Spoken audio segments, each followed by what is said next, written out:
Eu quero ler com vocês aqui um pouquinho do que eu comecei a falar com os irmãos ontem, embora eu estava explicando que não é uma coisa simples falar para casais com tanta diferença de história, de idade, né? Tinha casais com menos de 7 anos de casado, outros quase 40, tinha pais, vovôs. Então, é uma diversidade muito grande o encontro de casais. E às vezes tu busca um tema, né?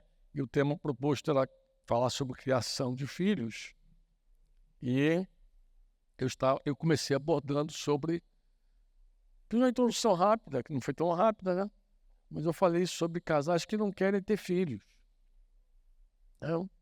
E expliquei um pouquinho para os irmãos essa anomalia, porque dessa anomalia. Mas eu quero te convidar a ler alguns textos aqui da Escritura. Vou passar rapidamente por alguns versículos só para você entender bem esse tema que eu quero repartir rapidamente contigo, para te fazer pensar, né? Gostaria que fosse um desfecho da nossa conversa de ontem. Paulo, quando começa a explicar aos romanos a obra de Deus, a obra da salvação de Deus, ele deixa claro, quando ele se dirige aos judeus, que a salvação não depende do homem. Não é uma coisa que o homem decide, vou ser salvo e acabou. E nem do judeu bem-intencionado, do religioso bem-intencionado. E logo no capítulo 9 da carta aos Romanos, eu vou pensar aqui alguns versículos só para você entender o capítulo 12. Ele, no versículo 16, ele vai dizer: assim, pois, isso não depende, né, de quem quer ou de quem corre, mas de Deus que tem misericórdia. Porque no versículo 15, ele vai dizer que Deus chegou a dizer para Moisés, que Deus declarou a Moisés que ele terei misericórdia de quem eu tiver misericórdia e terei compaixão de quem eu tiver compaixão. E muita gente, inclusive, se baseia nesse texto para dizer que Deus predestinou algumas pessoas para o céu, outras ele predestinou mesmo para o inferno, e aí eles começam a se basear nesses textos aqui, versículo 16, depois o versículo 18, acho que esse é o mais usado. Logo, Deus tem misericórdia de quem quer e também endurece a quem quer. Ele está explicando algo que se cumpriu plenamente na antiga aliança, mas ele começa então a falar da entrada da salvação de pessoas que não tinham nada a ver com essa história, que somos nós, gentios, né? E aí Deus nos chamou, né, dentre uma gama de pessoas, uma massa de gente, Deus nos alcançou, mas uma obra totalmente dele, né? E ele buscou alcançar pessoas pela fé e não por obras.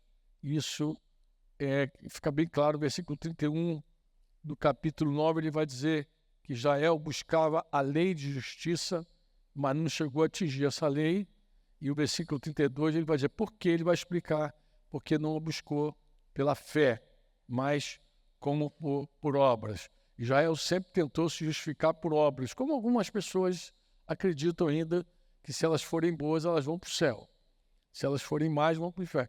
Tem muita gente que se acha boa mesmo, de verdade, acredita que é boa. Não mato, não roubo, né? Quando você fala de Jesus, a pessoa, não, mas eu não faço mal a ninguém, eu não mato, não roubo, nunca fiz mal a ninguém, eu sou trabalhador, eu cuido das pessoas. As pessoas acham que essa obra que ela acredita que é a obra de justiça, né, vai alcançá-la, vai levá-la. E os judeus tinham muito mais do que tudo isso. Os judeus tinham leis, os judeus tinham sacrifícios, rituais, eles tinham muito mais do que isso. Eles faziam tudo e se justificavam naquilo ali, né? Eles davam o dízimo de tudo, diz lá a oração do fariseu, jejuava, muito mais do que a gente. Os judeus tinham muito mais obras que nós, mas Paulo chega a dizer que eles não foram alcançados por isso, porque eles não buscaram pela fé, mas buscaram por obras, e aí eles tropeçaram na pedra de tropeço, e você sabe que a pedra de tropeço, aí que ele está falando, é Jesus. Ele entra no capítulo 10, né, explicando que o final da lei é Cristo. A finalidade, o propósito, versículo 4, o fim da lei é Cristo. Ou seja, todo o propósito da lei de Moisés era guiar as pessoas a Jesus Cristo. Falei um pouco ontem também com os casais sobre o propósito, a importância da família da norte para os seus filhos, né? Mas ele fala da importância de pregar o evangelho a toda criatura, mas ele vai terminar no capítulo 11 dizendo assim, preste atenção no que ele vai dizer, né? Ele vai nos advertir, nós que fomos enxertados, né, nessa na verdadeira árvore, né, em Cristo, nós fomos enxertados em Cristo, a gente não deve ficar orgulhoso, mas ele vai dizer uma coisa muito interessante. Lá no finalzinho do capítulo 11, é aí que eu queria parar com vocês, tá? Finalzinho do capítulo 11, ele vai dizer que Deus... É que o cara fica na cabeça assim, não, Deus tem misericórdia, que ele quer ter misericórdia, Deus ele mostra misericórdia para uns, não mostra misericórdia para outros, ele faz com quem ele quer, Deus tem os preferidos dele, Deus tem os eleitos dele, Deus tem gente que ele escolheu mesmo e acabou. Aí fica com isso na cabeça, mas Paulo diz assim no versículo 32 do capítulo 11. Porque Deus, lê comigo assim, porque Deus encerrou todos na desobediência. A fim de quê, Franco? A fim de mostrar a sua misericórdia para com todos. Então, como é que Deus resolveu esse problema que o homem tinha e que ele também tratou assim na lei? Vou ter misericórdia de quem eu quiser, aqui, ali. Como é que ele fez? Ele considerou todos rebeldes. Todo mundo todos pecaram. Todos. Para quê, Fran? Para ter misericórdia de todos. Então, por mais que alguém diga para você que você não é escolhido, não é eleito, isso é um equívoco, porque Deus diz que todos pecaram. Se você pegar a tua Bíblia depois ali também, eu não sei se de irmãos, Gálatas 3:22, vai dizer que a Escritura encerrou tudo sobre o pecado, para que mediante a fé em Jesus Cristo a promessa fosse concedida aos que creem. Ou seja, Deus colocou todo mundo igual, todo mundo debaixo do pecado, para que, por meio de Jesus, ele pudesse cumprir a promessa dele. Mas como é que a gente se relaciona com Jesus? Pela fé. Os que creem. Não tem mais os da obra, tem os que creem. Então, os que creem. Você diz amém ou não? E quando ele volta, ele também fala isso, Paulo também diz a Timóteo, no capítulo 2, versículo 4, 1 Timóteo, ele vai dizer que Deus deseja que todos os homens sejam salvos. É um desejo, todos cheguem ao pleno conhecimento da verdade. Então é uma coisa simples, é complexa quando a teologia se mete. Mas onde a teologia não atrapalha, é muito simples. Deus tratou um tempo a humanidade de um jeito, mas quando veio Jesus, ele muda e trata de um outro jeito essas pessoas. Antes, mediante uma escolha, mediante a soberania de Deus, é isso que Paulo vai explicar lá, a soberania dele, tem misericórdia de quem ele quer, escolhe vaso. Ele fez de um jeito, mas quando Jesus chegou, para que ele pudesse alcançar todos nós, ele deixou essa questão de lado e decidiu nos decretar, nos declarar, nos fazer todos nós pecadores. Todos pecaram. Todos são desobedientes. Todos erraram o alvo. Quantos me entendem? Vocês dizem amém? Entende isso, não? Então, por favor, irmão, não considere alguém caso perdido. Não considere alguém caso perdido. Eu falei aqui a última vez que estive com vocês que a graça de Deus é impedimento na vida de dois grupos de pessoas. Aqueles que se sentem superiores à graça, que não precisam da graça porque são muito boas, ou aquelas pessoas que acham que desceram num buraco muito profundo, e Deus não tem como alcançar. A graça não me alcança, não chega aqui onde eu estou. Mas isso é uma grande mentira, é uma grande ilusão. Não há ninguém que esteja acima da graça.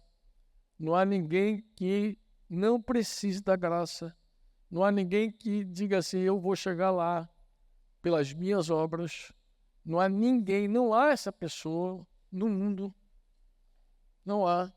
Como também não há ninguém que tenha descido tão profundamente, que tenha entrado num buraco tão profundo que não possa ser alcançado pelo Senhor. As mãos do Senhor alcançam qualquer pessoa. Outra coisa que nós queremos, eu falo em nome do presbitério, inclusive, com muita liberdade, os pastores dessa igreja.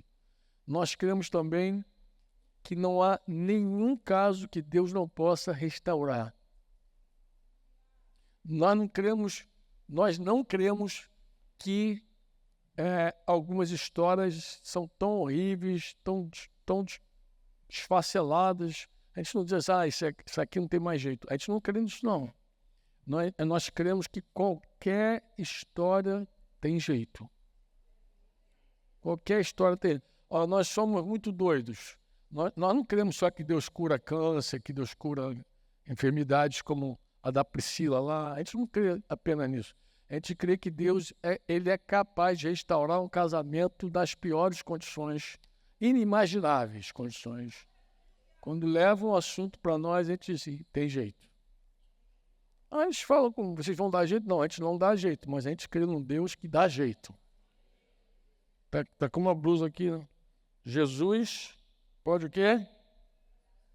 Isso aqui é um paquistanês que fez, ninguém... Interessante isso, né? Um paquistanês que fez. Jesus pode mudar a sua vida.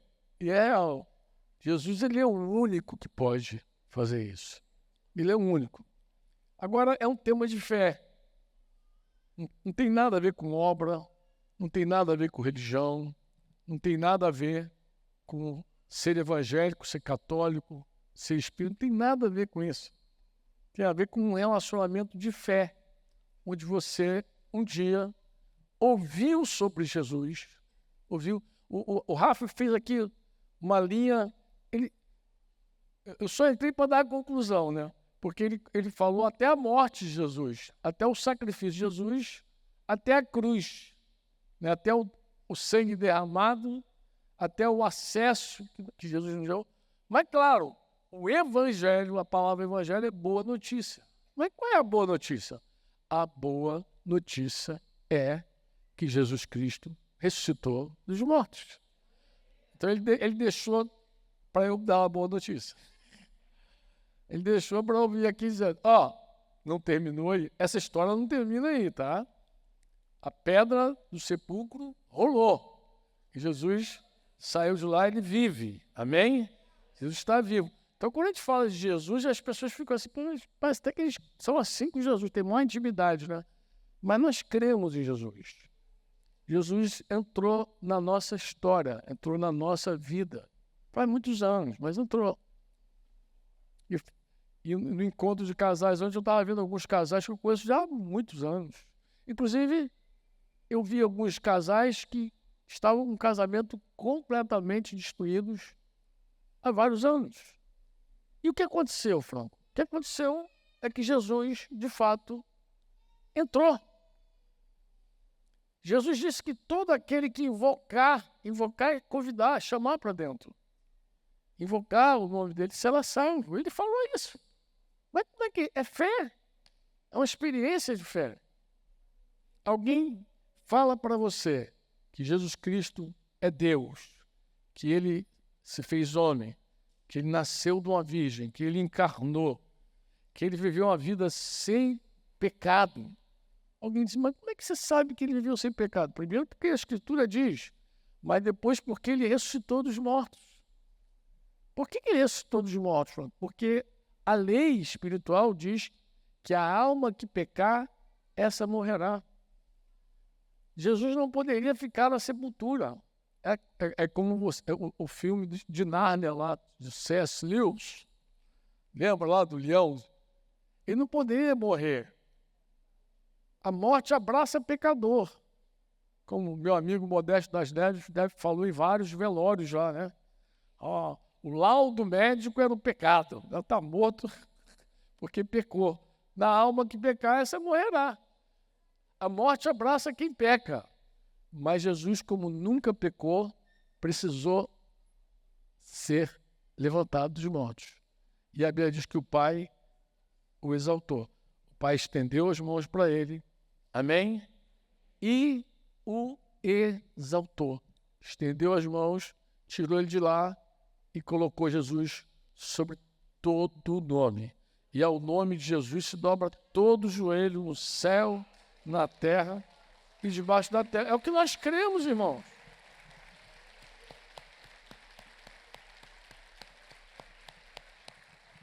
Para muita gente isso parece uma fábula, um filme. Para nós é fato. Aí você fala, mas por que você fala com tanta certeza, ô religioso? Eu não era religioso. Nunca fui. Eu nunca fui religioso. Minha mãe até tentou me levar para a religião. Mas era tanta religião que me bolava mais do que ajudava. Eu fiz catecismo, primeira comunhão, mas também batia corimba do lado de casa. Entendeu? Derramava sangue, acendia vela para as almas, para tudo. Né? Ogum era o meu padroeiro. E vai embora. Era vida, era samba, mulher, cerveja, uma vida miserável. Casei com 21 anos, aos 23 de casamento já estava acabado, tudo arrebentado, ferrado. O que tem de religião? Não tem nada. Nada. E o que aconteceu contigo? Aconteceu que um dia eu vi um camarada ser mudado perto de mim, um amigo de copo. Eu pensei, se esse cara tem jeito, também tem jeito para mim, pô. Eu não sei qual foi a tua história, mas a minha foi assim. Me abri para essa possibilidade. Depois fui ouvir. E a fé vem pelo, e o ouvir vem pela palavra. Fui assim, sentei para ouvir qual é desses caras, e fui ouvir, pô. Eu vendo, a fé foi penetrando, pô. Eu não sei como foi contigo, comigo foi assim. E um dia eu me abri para essa verdade, pô. De que Jesus Cristo, de fato, é quem ele disse que é. Ele é Deus. E ele vive. Ele ressuscitou. Ele é o Senhor. Amém? É um tema de fé. É um tema de fé. E eu entendi também que todos pecaram. E quando eu entendi isso, foi terrível, porque eu olhei para minha mãezinha que eu achava minha mãe uma santa. Eu achava minha mãe uma santa, aquela mulher é uma santa. Eu era um pecador, mas minha mãe é uma santa. Mas quando eu entendi que todos pecaram, eu falei, misericórdia, minha mãe está perdida. Irmãos, era um desespero de alma. Pode perguntar a Denise. Não tinha uma semana que eu não jejuasse pela minha casa. Eu orava, eu falei, não quero perder minha mãezinha. Minha mãezinha é tão boazinha, mas ela é pecadora, miserável, misericórdia. Comecei a ter noção dos pecados da minha mãe. Terrível, amado. Mas eu me lembro do dia que minha mãe se entregou a Jesus. Estava ali buscando a Deus, falei, Senhor, fala com a minha mãe. E eu apelava. Como é que eu apelava? Como eu era aquele ovelha negra da família, e todo mundo torcendo para ver se eu saía daquele buraco, então eu convidava todo mundo para ir, bora. E o pessoal ia para você, ajuda ele, coitadinho, ele está precisando. Ele precisa de um apoio nessa hora, né? O pobre infeliz, né? Tu vê como é que é a vida, né? As pessoas são muito interessantes, como as pessoas se acham boas, né? Às vezes você prega o evangelho, anuncia Jesus para uma pessoa, e a pessoa diz assim, fala pro meu filho é maconheiro, ele está precisando. Eu não. Não, ele gosta do pó, né? Fala com ele, mas não, comigo não, eu sou gente boa. Impressionante isso, né? Mas eu aproveitei o ensejo que todo mundo estava cheio de misericórdia. Esse cara tem que... talvez seja isso que resolva a vida dele, mudar de religião. E aí o pessoal começou a dar aquele apoio. A família assim, apoia ele, coitado, apoia ele, dá uma forcinha. E o pessoal ia e ouvia. Ia e ouvia. E eu via, mas o dia que minha mãe se decidiu, o Espírito Santo falou comigo, é hoje o dia da tua mãe. Tô querendo. Ele falou comigo, hoje é o dia da tua mãe. Me enchi de fé. É hoje. E aconteceu algo muito interessante. Pastor Paulo Velt lá, nosso amado, saudoso Velt, pegou a palavra, e eu nem ouvi o que o Paulo Velt falou, eu só orava, Senhor, minha mãe, Senhor, é hoje. E eu só orava.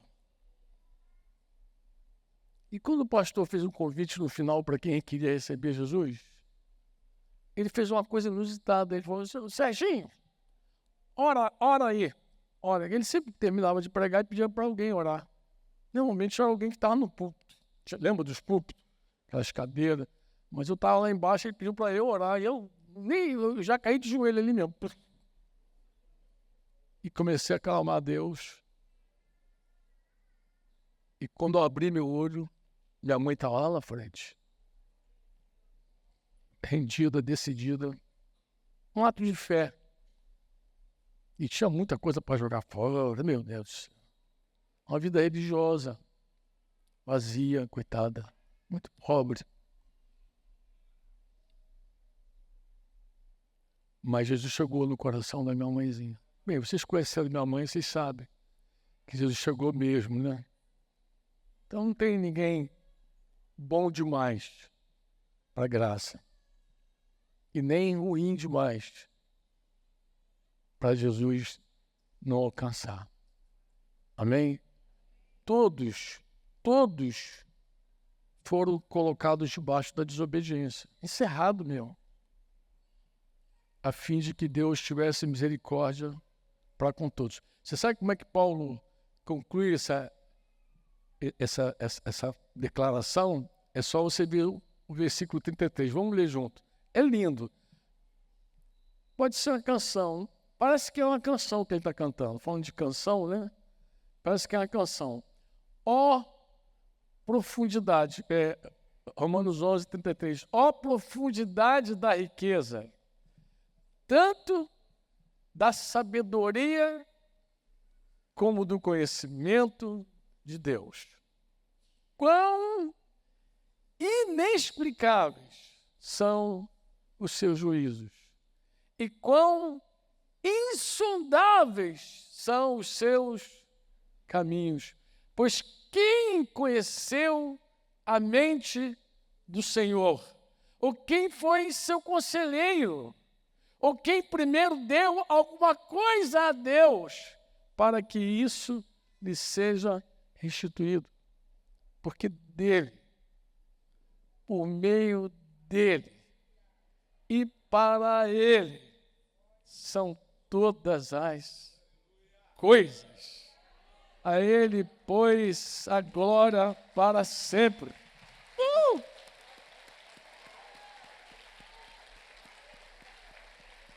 Glória a Deus. Tudo é dele. É por meio dele e é para ele.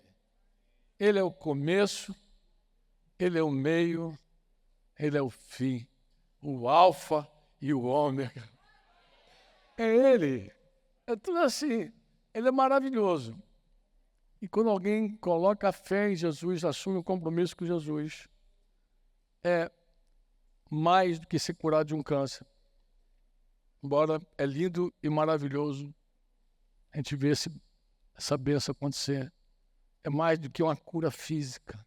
Eu entendo a Tamires dizendo, eu quero ouvir Deus. É isso que o Filho de Deus faz mesmo, Tamires. Passar pelo vale da sombra da morte, ou passar por qualquer situação ruim, e não ouvir Deus, é um desperdício do sofrimento.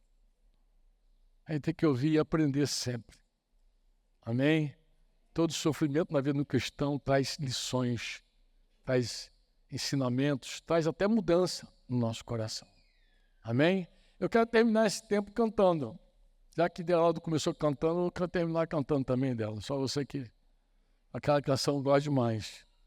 Mas eu acho que a música que a gente podia cantar, Rafa, era justamente porque dele e por ele, para ele são todas as coisas.